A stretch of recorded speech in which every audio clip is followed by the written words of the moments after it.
గ్రంథంలో నుంచి 9వ అధ్యాయంలో కొన్ని విషయాలను ధ్యానం చేయబోతున్నాం. ఈరోజు మన యొక్క వాక్యాంశం ఏంటంటే ఆన్గోయింగ్ రిపెంటెన్స్, కొనసాగుచున్న పశ్చాత్తాపం.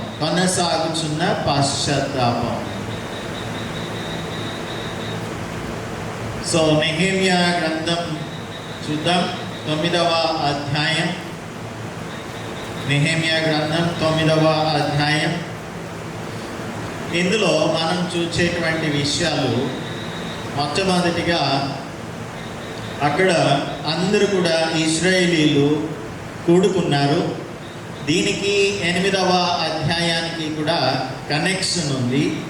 8వ అధ్యాయంలో మొదటి వచనం చెప్తోంది, 7వ నెల రాగా ఇశ్రాయేలీలు తమ పట్టణములలో నివాసులై ఉండిరి. అప్పుడు జనులందరూ ఏక మనస్కులై నీటి గుమ్మం ఎదుట మైదానం వద్దకు వచ్చి యెహోవా ఇశ్రాయేలీలకు ఆజ్ఞాపించిన మోషే ధర్మశాస్త్ర గ్రంథమును తెమ్మని ఎజ్రా అను శాస్త్రితో చెప్పగా, యాజకుడైన ఎజ్రా 7వ మాసం మొదటి దినమున చదువబడి దాన్ని గ్రహింప శక్తి గల స్త్రీ పురుషులు కలిసిన సమాజం అంతటి ఎదుటను ఆ ధర్మశాస్త్ర గ్రంథమును తీసుకొని వచ్చి నీటి గుమ్మం ఎదుటనున్న మైదానంలో ఉదయం మొదలుకొని మధ్యాహ్నం వరకు నిలుచున్న ఆ స్త్రీ పురుషులకును తెలివితో వినగల వారికి అందరికీ చదివి వినిపించుచు వచ్చాను. ఆ జనులందరూ ధర్మశాస్త్ర గ్రంథమును శ్రద్ధతో వినిరి. అంతటా శాస్త్రియకు ఎజ్రా ఆ పని కొరకు కర్రతో చేయబడిన ఒక పీఠం మీద నిలుచుండెను. మరియు అతని దగ్గర కుడి పార్శ్వమందు మత్తీత్యా, షమా, అనాయా, ఊరియా, హిల్కియా, మయషేయ అనువారు, అతని ఎడమ పార్శ్వమందును పెదాయా, మిషాయేలు, మల్కియా, హాషుము, అస్పద్దానా, జకర్యా, మెషుల్లాము అనువారు నిలుచున్నారు.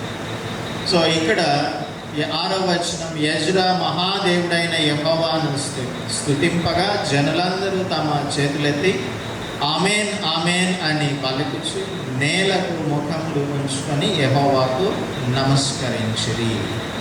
అయితే 9వ వచనంలో చూస్తే, జనులందరూ ధర్మశాస్త్ర గ్రంథపు మాటలు విని 7వ మొదలు పెట్టగా అధికారి అయిన నెహెమ్యాయు యాజకుడును శాస్త్రీయునకు ఎజ్రాను జనులకు బోధించి, లేవీయులను మీరు దుఃఖపడవద్దు, ఏడవవద్దు, ఈ దినం మీ దేవుడైన యెహోవాకు ప్రతిష్ఠిత దినమని చెప్పారు. సో ఈ 8వ అధ్యాయంలో మనం చూస్తున్నది, ఇది ప్రతిష్ఠిత దినం కాబట్టి మీరు ఏడవద్దు అని చెప్పారు. అయితే 8వ అధ్యాయం అయిపోయిన తర్వాత 9వ అధ్యాయంలోనికి వచ్చేసరికి మరలా వీళ్ళందరూ కూడా వారి యొక్క పాపాలను ఒప్పుకోవడానికి దేవుని యొక్క సన్నిధిలోనికి వచ్చారు. ఈ 9వ అధ్యాయంలో ఉన్న అంశాలు ఏంటంటే, మొదటి 11 వచనాలలో దేవుడు సృష్టికర్త అయిన దేవుడు అని తెలియజేస్తాయి.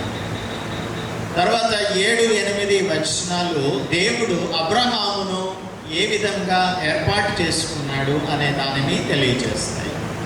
9 నుంచి 14 వరకేమో దేవుడు నిర్గమకాండంలో చేసినటువంటి గొప్ప కార్యాలు, ఏ విధంగా అయితే ఇశ్రాయేలీలను ఐగుప్తు దేశపు బానిసత్వం నుంచి బయటకు రప్పించి ఎర్ర సముద్రం దగ్గర వారికి ఎర్ర సముద్రంను పాయలుగా చేసి అందులో ఆరిన నేలను నడిచి వెళ్ళినట్లుగా చేశారు అని ఈ విషయాలన్నీ కూడా మనకు 9 నుంచి 14 వరకు రాయబడి ఉంటాయి.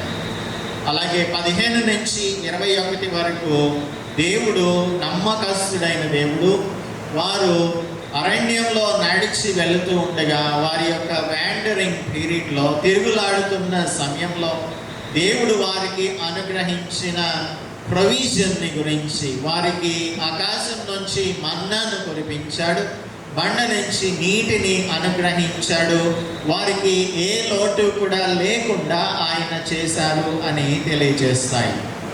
22 నుంచి 25 వచనాలేమో దేవుని యొక్క వాగ్దానాలు అబ్రహాము పట్ల ఏ విధంగా నెరవేర్చబడ్డాయి, అలాగనే యెహోషువ గ్రంథంలో రాయబడి ఉన్నటువంటి అంశాలన్నీ, అనగా ఇశ్రాయేలీలు వాగ్దాన భూమిలోనికి ప్రవేశించి వారికి ఇవ్వబడినటువంటి స్వాస్థ్యమును వారు స్వతంత్రించుకున్న విషయాలు 22 నుంచి 25 వరకు రాయబడి ఉంటాయి.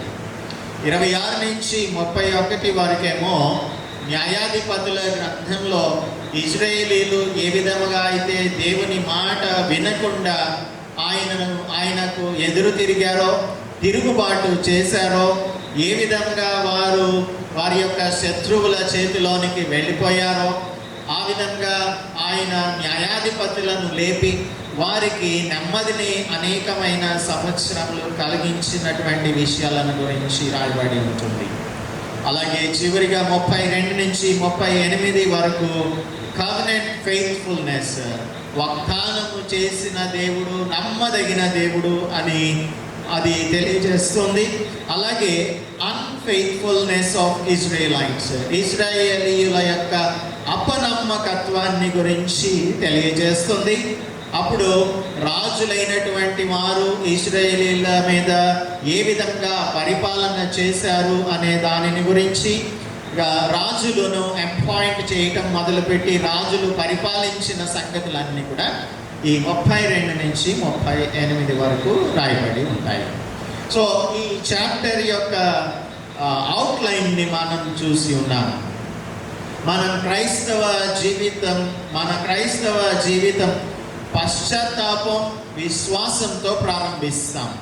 ఎప్పుడైతే పరిశుద్ధాత్మ దేవుడు మనలను ఆయన సందర్శించాడో, పరిశుద్ధాత్మ దేవుడు మనతో ఎప్పుడైతే మాట్లాడాడో, అప్పుడు మన యొక్క హృదయ స్థితిని మనం ఎరిగి మన పాపాలను ఒప్పుకొని వాటిని దేవుని సన్నిధిలో ఒప్పుకొని క్రైస్తవ జీవితాన్ని ప్రారంభిస్తాం. కొలసీయులకు రాసిన పత్రిక 2వ అధ్యాయం 6వ వచనం చదువుదాం.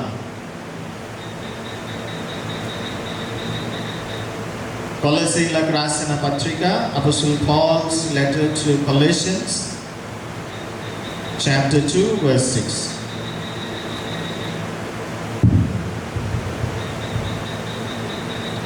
కావున మీరు ప్రభువైన యేసుక్రీస్తును అంగీకరించిన విధముగా ప్రభువైన క్రీస్తు యేసును అంగీకరించిన విధముగా ఆయన యందు వేరు పారిన వారై ఇంటి వలె కట్టబడుచు మీరు నేర్చుకొనిన ప్రకారము విశ్వాసమందు స్థిరపరచబడుచు కృతజ్ఞతాస్తుతులు చెల్లించుటయందు విస్తరించుచు ఆయన యందుండి నడుచుకోండి. మనం ప్రభువైన క్రీస్తు యేసును అంగీకరించిన విధంగా ఆయన యందు వేరు పారిన వారమై ఇంటి వలె కట్టబడుచు ఆయన యందుండి నడుచుకోవాలి అని రాయబడింది. ఇది ongoing repentance should mark believers in Christ.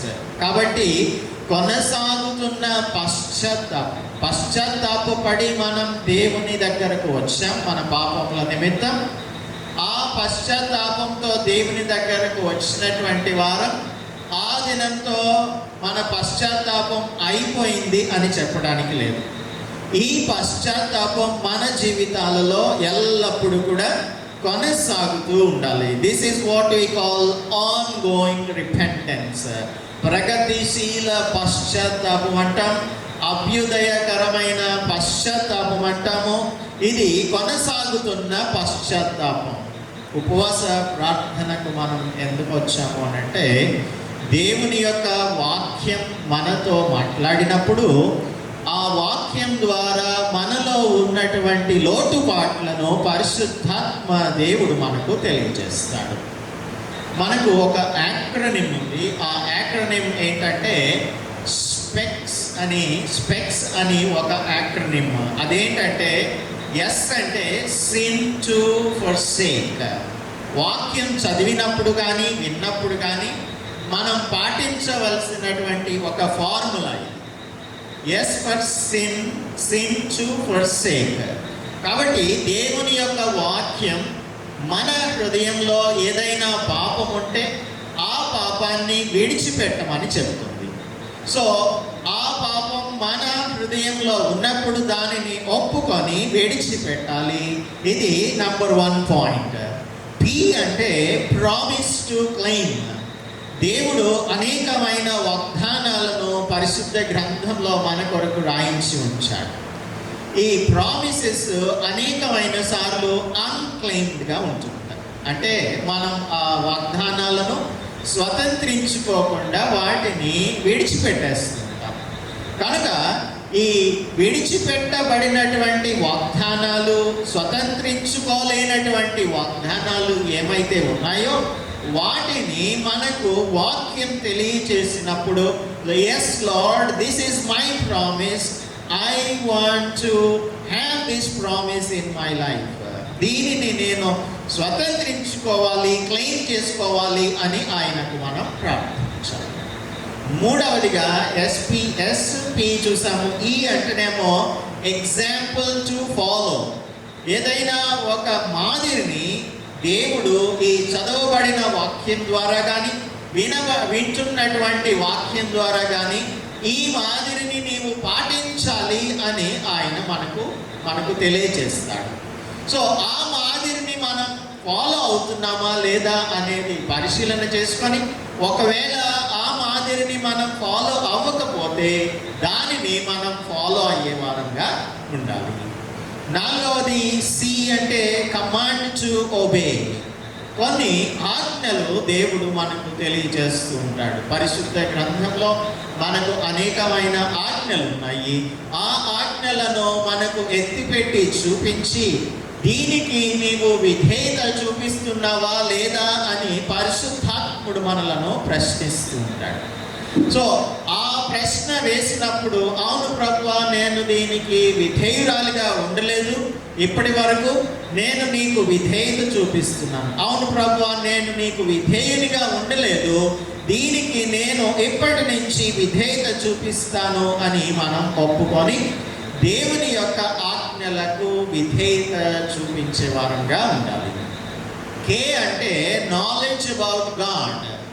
మనకు దినదినం కూడా మనం దేవునిలో ఎదిగేటువంటి వారంగా ఉండాలి. We must grow in the lord.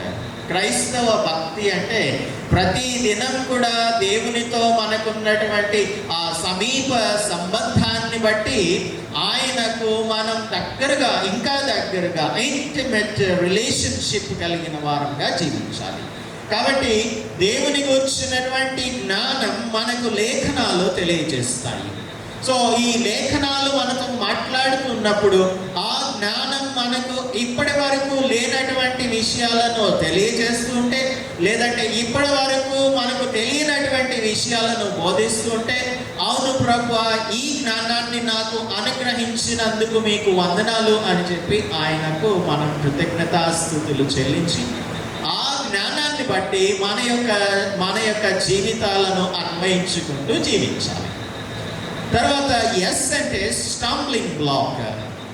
మన జీవితాలలో ఒకానొక సందర్భంలో ఏదో ఒకటి మన జీవితాన్ని దేవునితో నడవటానికి, దేవునితో సంబంధం కలిగి ఉండటానికి ఆటంకంగా ఉంటుంది. ఈ ఆటంకాన్ని మనం స్టంబ్లింగ్ బ్లాక్ అంటాం. ఈ స్టంబ్లింగ్ బ్లాక్స్ని మనం ఎప్పుడైతే పక్కన పెట్టేస్తామో అప్పుడు దేవునితో మనకు సరి అయినటువంటి సంబంధం వస్తుంది. మనకు రాజైన దావీదు గురించి బాగా తెలుసు. చిన్నప్పటి నుంచి కూడా చాలా భక్తిగా పెరిగాడు. గొర్రెలను కాచుకుంటున్నటువంటి ఆ స్థితిలో నుంచి దేవుడు సింహాసనం మీద కూర్చుండబెట్టాడు. ఇశ్రాయేలీల మీద 2వ రాజుగా దేవుడు ఆయనను నియమించాడు సౌలు తర్వాత. అయితే ఒకానొక సందర్భంలో తన జీవితంలో ఒక స్టంబ్లింగ్ బ్లాక్ వచ్చింది.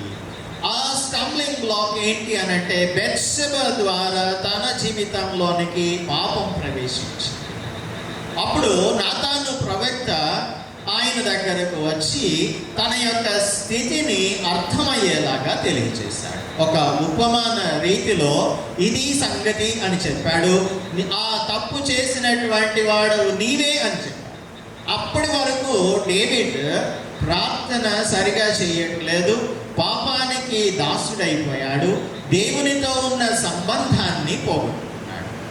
ఎప్పుడైతే నాతాను ప్రవక్త వచ్చి ఈ విషయాన్ని తెలియపరిచాడో, తన యొక్క హృదయ స్థితి, దేవునికి నాకు మధ్యన ఉన్న ఈ ఆటంకం, ఇది ఆటంకం అని తెలుసుకున్నాడు. అందుకనే ఒక పెద్ద కీర్తనను రాశాడు. 51వ కీర్తన, పశ్చాత్తాప కీర్తన రాశాడు. ఆ కీర్తన కనుక మనం చదివినట్టయితే డేవిడ్ ఎంతగా ఏడుస్తున్నాడో, ఎంతగా దేవుని సన్నిధిలో తన యొక్క హృదయాన్ని కుమ్మరించుకుంటున్నాడో అర్థమవుతుంది. కనుక ఈ స్టంబ్లింగ్ బ్లాక్ ఎప్పుడైతే పోయిందో అప్పుడు దేవునితో సహవాసం తిరిగి పునరుద్ధరించబడింది. కనుక మన జీవితాలలో, విశ్వాస జీవితంలో ఒక్కొక్కసారి స్టంబ్లింగ్ బ్లాక్స్ వస్తూ ఉంటాయి. వాటిని మనం విడిచిపెట్టేటువంటి వారంగా ఉండాలి. సో మనం ఇప్పుడు చూసినటువంటిది sin to forsake. ఏదైనా పాపం మనకు దేవునికి మధ్యన ఉన్నట్లయితే దానిని ఒకవేళ వాక్యం ద్వారా దేవుడు బోధపరిస్తే దానిని మనం ఒప్పుకొని విడిచిపెట్టాలి. ప్రామిస్ టు క్లెయిమ్, ఒక వాగ్దానం దేవుడు మనకు వాక్యం ద్వారా ఎత్తిపెట్టి చూపించి, this is the one you have to claim right now, ఈ సమయంలో దీనిని నీవు స్వతంత్రించుకోవాలి అని మనకు చెప్పినట్లయితే దానిని మనం దేవుని సన్నిధిలో స్వతంత్రించుకునే వారంగా ఉండాలి. మూడవదిగా ఒక మాదిరిని మనకు చూపించి, it may be A character, పరిశుద్ధ గ్రంథంలో ఉన్న ఏదో ఒక వ్యక్తి యొక్క జీవితాన్ని మనకు చూపించి నీవు ఈ విధంగా జీవించాల్సి ఉంటుంది అని దేవుడు మనకు చెప్పినప్పుడు దానిని మనం ఆచరించేటువంటి వారంగా ఉండాలి. నాలుగవదిగా కమాండ్ టు ఒబే, ఏదైనా ఒక ఆజ్ఞను ఆయన మనకు తెలియజేసి దీనికి నీవు విధేయత చూపించాలి అంటే దానికి మనం విధేయత చూపించాలి. ఐదవది నాలెడ్జ్ అబౌట్ గాడ్, దేవునికి సంబంధించిన ఏదో ఒక జ్ఞానం మనకు దేవుడు అనుగ్రహించినప్పుడు దానిని మనం అర్థం చేసుకొని ఎన్లైటెండ్గా మన జీవితంలో దేవుడు మనకు చూపించినటువంటి ఒక క్రొత్త విషయంగా దానిని పరిగణించి అది మనకు ప్రశస్తమైనటువంటి విషయము అనేది మనం గుర్తించాలి. చివరిగా స్టంబ్లింగ్ బ్లాక్స్ టు అవాయిడ్, ఏదైనా దేవునికి మనకును మధ్యన ఆటంకంగా నిలిచి ఉన్నట్టయితే దానిని మనం ఒప్పుకొని విడిచిపెట్టాలి. This is what is called the ongoing repentance or the ongoing relationship with Christ Jesus. యేసు క్రీస్తు ప్రభువుతో మనకు ఉండవలసినటువంటి సంబంధం ఇది. ఇప్పుడు నెహెమ్యా గ్రంథం 9వ అధ్యాయంలోనికి వద్దాం. మనం మొదటి వచనం చదువుదాం. Let us read chapter 9 verse 1 of Nehemiah. ఈ నెల 24వ దినమందు ఇశ్రాయేలీయులు ఉపవాసం ఉండి గోనె పట్టలు కట్టుకొని తల మీద ధూళి పోసుకొని కూడి వచ్చిరి. సో ఇక్కడ ఇజ్రాయేలీయులు అందరూ కూడా దేవుని యొక్క సన్నిధిలోనికి వచ్చారు. మనందరం కూడా ఈరోజు ఉపవాస ప్రార్థనకు దేవుని సన్నిధిలోనికి వచ్చున్నాం. ఇక్కడ మనం రెండు విషయాలను అర్థం చేసుకోవాలి. There are 2 kinds of Christians. ఒక కేటగిరీ ఏంటంటే గ్లూమీ క్రిస్టియన్స్ ఉంటారు. గ్లూమీ క్రిస్టియన్స్, ఇది 8వ అధ్యాయం 10వ వచనం కనుక చదివితే, నెహెమ్యా గ్రంథం 8:10 చదివినట్టయితే, మరియు అతడు వారితో ఇట్లా, నేను పదండి క్రొవ్విన మాంసము భక్షించుడి, మధురమైన దానిని పానం చేయుడి, ఇది వరకు తమ కొరకు ఏమీ సిద్ధము చేసుకొనని వారికి వంతులు పంపించుడి. ఏలయనగా ఈ దినము మన ప్రభువుకు ప్రతిష్ఠితమాయను. మీరు దుఃఖపడకుడి, యెహోవా యందు ఆనందించుట వలన మీరు బలమొందుదురు.